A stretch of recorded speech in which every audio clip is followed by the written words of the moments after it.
He appealed to Canadians to prefer domestic goods to help the economy. There are many ways for you to do your part. It might mean checking the labels at the supermarket and picking Canadian-made products. It might mean opting for Canadian rye over Kentucky bourbon, or foregoing Florida orange juice altogether. Other U.S. trading partners around the world, including the EU, are now waiting to see who will be hit next by Trump's tariff plans. We are now joined by the economist and podcaster Carsten Brzeski. Carsten, these tariffs, can they still be averted or are they a done deal now? Well, they become effective on Tuesday. So there still are almost 48 hours to negotiate, even though I think that there is no room for negotiation currently.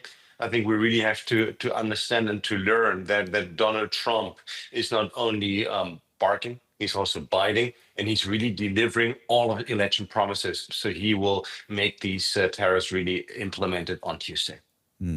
Now, we're talking about Canada and Mexico there, first and foremost, and China. But what are the consequences for Europe? Well, of course, we will already feel this, that there is really a trade war going on. You listened also to Trudeau here. So this is now a confrontation on all places. And we all know that the EU is also on Donald Trump's radar screen. We know this from the election campaign. The only difference right now is that there is still a reported investigation, official investigation going on, which then will be concluded before April 1st. So I think Europe needs to be prepared that come April 1st, Donald Trump will also impose tariffs on Europe.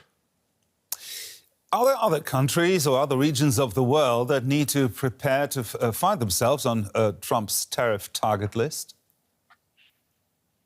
I think almost every country needs to be prepared currently. And that is also the interesting thing, that countries are better prepared than 8 years ago. Listen to Mexico, listen to China and Canada. This is a completely different situation than 8 years ago. 8 years ago, we hardly had any imminent reaction by the governments in case. So they only tried to use diplomacy to go into talks with Donald Trump. This time around, we really see that all these countries are pushing back and are also going for confrontation.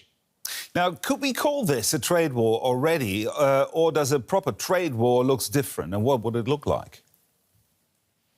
Well, it can always be worse, of course, but this is clearly the start of a proper trade war. If one country unilaterally starts to impose tariffs, the others then are reacting with also unilateral tariffs from their side. This is a tariff war.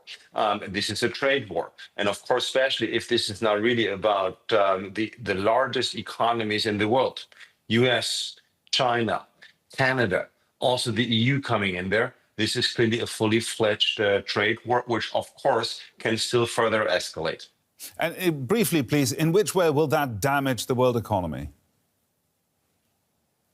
A trade war, trade tension means that in the end, it's the consumer paying the price for it in higher prices, and it's going to be all economies suffering. So a trade war doesn't know any winners. A trade war only knows losers. Carsten Brzeski there, chief economist for the ING Bank in Germany. Thank you very much for your analysis, Carsten.